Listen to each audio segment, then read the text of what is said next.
r/AskReddit. Doctors of Reddit, what's the biggest case of faking it you've ever seen? Taking trauma call during surgery residency. Had a prisoner come in after a fight and claimed he couldn't move or feel his legs. All the CT scans and MRIs were normal, but we would shield his legs so he couldn't see them and poke them with needles and other sharp objects with enough force to cause him pain. He never flinched or moved his legs at all. He was diagnosed with SCIWARA, spinal cord injury without radiographic abnormality. He stayed in the hospital for a week, no improvement. Always had one guard with him. One night they were down in the lobby watching some television, but the guard needed to use the restroom. The patient said, "Where could I possibly go? I'm paralyzed." Guard left him alone for 2 minutes. Patient last seen sprinting down the road, naked butt cheeks flapping in the breeze. Made it to a city 4 hours away by car before he was caught again. I have never seen anyone fake it so well, truly playing the long con. Dermatologist here. Patient was convinced she had a melanoma and needed a biopsy and would need to be on workers' comp. I told her it looked like ink from a marker. She demanded a biopsy. I wiped the area off with an alcohol swab and showed her the ink and that there was no spot on her skin anymore. She stormed out threatening to sue. I'm just glad I cured her melanoma. Had a patient come in for a fall who now couldn't move their legs at all. Did a bunch of tests. Didn't find anything. The patient was not at all fazed by suddenly being paralyzed, which was the first red flag. Didn't really believe if anything was wrong, but the patient was still not moving their legs. My options are to admit for a huge workup or get them to walk. So I update them saying everything is fine. Tests are negative. You can go home. Patient gets up, gets dressed and walks out without a word. When I was a kid, something heavy fell on my head. I was at theater rehearsal at the time, so of course I didn't tell anyone, and no one saw. And between the pounding headache and hot stage lights, I passed out. I woke up 30 seconds later and couldn't move my legs. Couldn't even wiggle my toes. My dad was already there to pick me up and brought me straight to the hospital. Did some tests, and by the time everything came back, perfectly fine. I could wiggle my toes. I was discharged and was able to walk. Very slowly and with a lot of support from my dad. Went to my pediatrician the next day, who thought it was some sort of side effect of a esophageal attack from the stress of the falling object and the rehearsal. Very odd. My brother was an EMT for 2 years, and he told me this. People will try to use the ambulance as a means for transportation from Fulton to Oswego because the hospital is in Oswego by faking seizures. Sometimes when the head EMT guy was feeling fun and knew that the person was faking, he'd say something like, "Man, it's weird that he's having seizures, but not peeing himself." Apparently the person would kind of snap out of it for a second, weigh up the repercussions, then either pee themselves or stop faking. I thought that was hilarious. We had a family calling for a medicab, a cab that was paid for by income-based insurance, from somewhere out in the sticks to our ER in a college town. Every few weeks or so, the mom would be seen for some ailment or the other, and the rest of the family would go to Walmart, go to the mall, do all their in-town errands. She was basically faking an emergency illness every few weeks, so they wouldn't have to pay for a cab to get their shopping done. This patient comes in for back pain with weakness of the legs, gets a full workup with MRI, standard blood work, and then some immunological things to look for stuff like myasthenia gravis. No neurological or immunological explanation for the weakness. Patient is seen by physical therapy and they are of the opinion that the patient is holding back intentionally. Go to see the patient at the end of the day and prep them for discharge. Patient is infuriated that they are being discharged, yelling and screaming about how they aren't better, how they are disappointed in the institution, blah blah blah. They said one particular thing that still clearly stands out 3 to 4 years later. "I can't believe you're sending me home already. I haven't even told my family I'm here, and now you're going to send me home before they even have the chance to see me." My attending and I leave the room to arrange things with the nurses. We go back in, and the patient is out of bed and standing up in the middle of the room. Miraculously the patient is able to walk with zero assistance when they had so much difficulty with any assistance over the previous 2 days. At that point, they were enraged. We went into the room without knocking. They were discharged home after a conversation regarding abusive medical services. Obligatory, not a doctor. I'm a nurse. We had a guy who had to come in every 3 months to get a medical certificate to say he couldn't work at his retail job due to severe disabling back pain. He was receiving large amounts of insurance money for this condition. After the doctor had done his usual examination and questions and signed it off, the guy asks the doctor to check his shoulder, which the doctor does, and then asks how he injured it. Guy says playing rugby for a competitive team. Really? Says the doctor.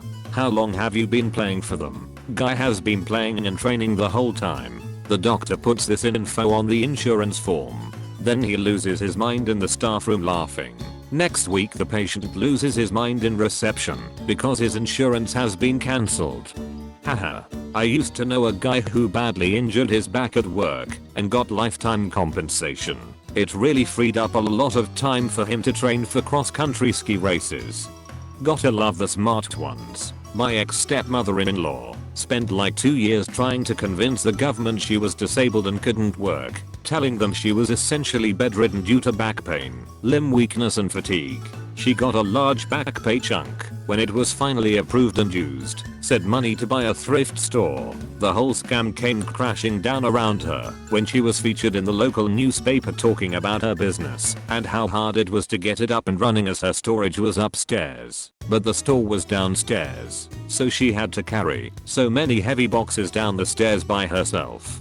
Her disability caseworkers saw the article. The kicker for me though is that she approached them about doing the article.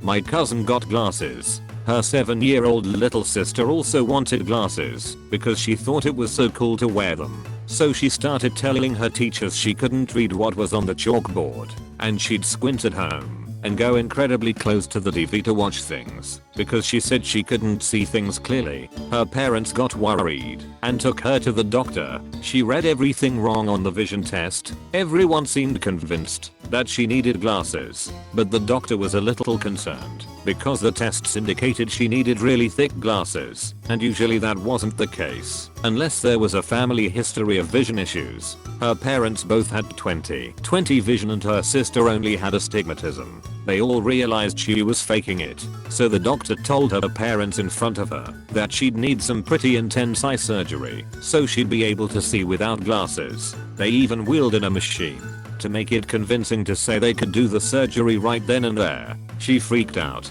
confessed to faking it all, and started to cry. She got grounded for a while.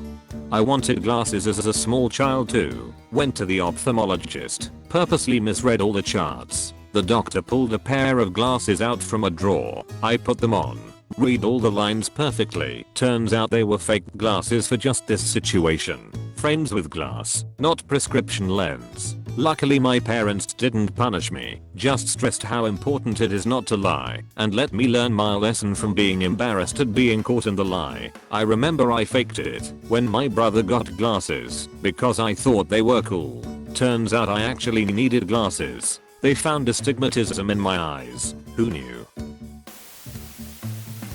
4th year medical student. On my ER rotation and a trauma came in from a woman that had been arrested. During the drive the patient banged her head 4 times against the window of the police car and then went unresponsive.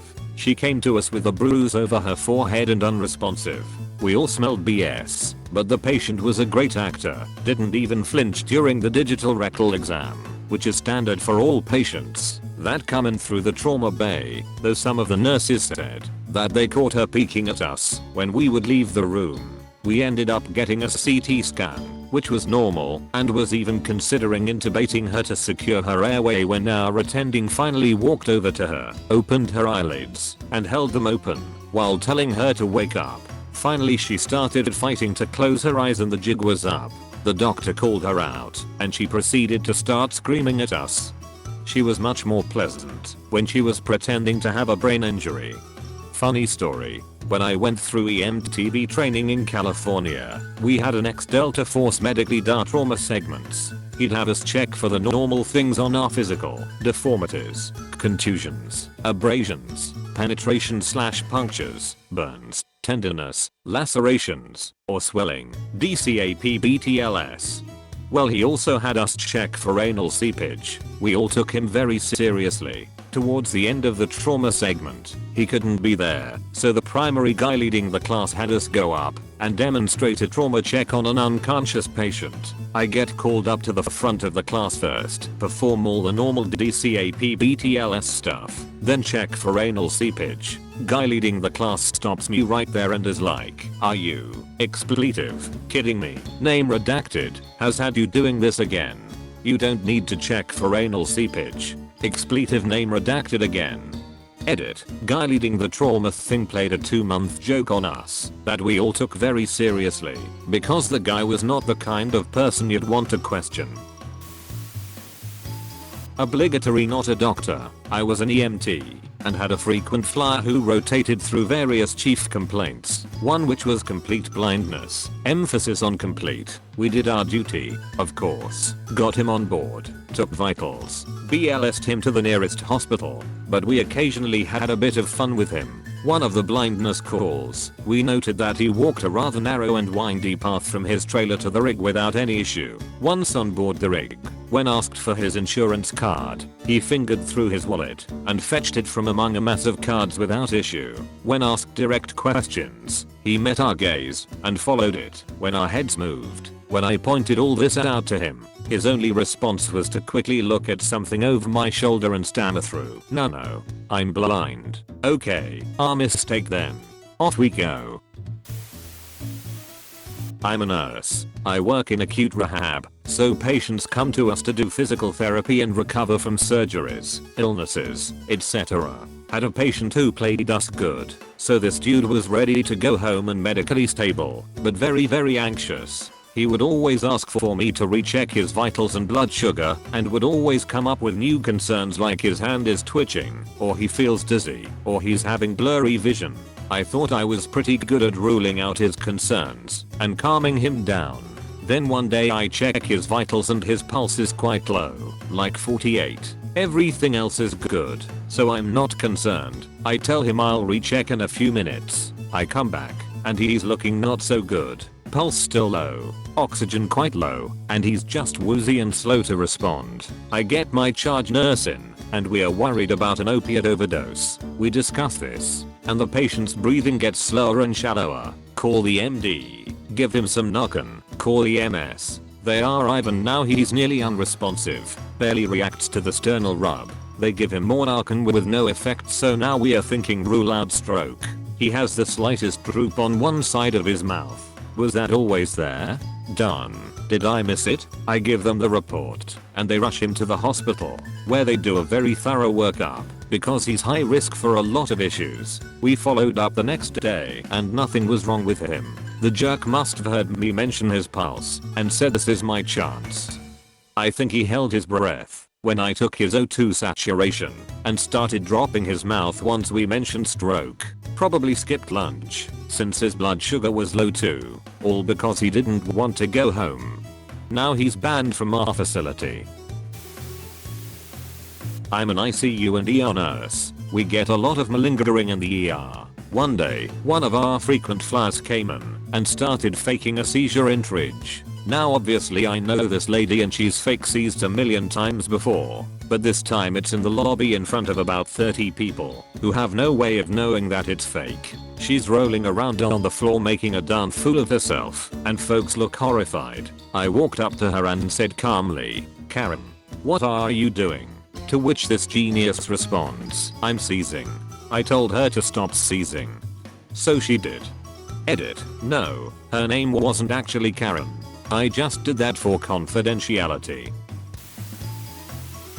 Whenever we had kids, usually teenagers, playing up their symptoms to extend their hospital stay, we would order them into a healthy lifestyle. Lights out at 9, no screen time for 2 hours before bedtime, healthy diet chock full of fruits and vegetables, screen time limits, minimum number of laps around the unit per day to get in their exercise. They got better so much faster with our healthy lifestyle tips. We had a patient faking a seizure, so my supervisor told one of us to get the brain needle. The patient made a miraculous and swift recovery without intervention. Yeah, this is big brain needle time. Thank you for watching. If you enjoyed this video, please leave a like and comment down below. Please subscribe and click the notification bell for more videos like this. Don't forget to leave your stories in the comments below.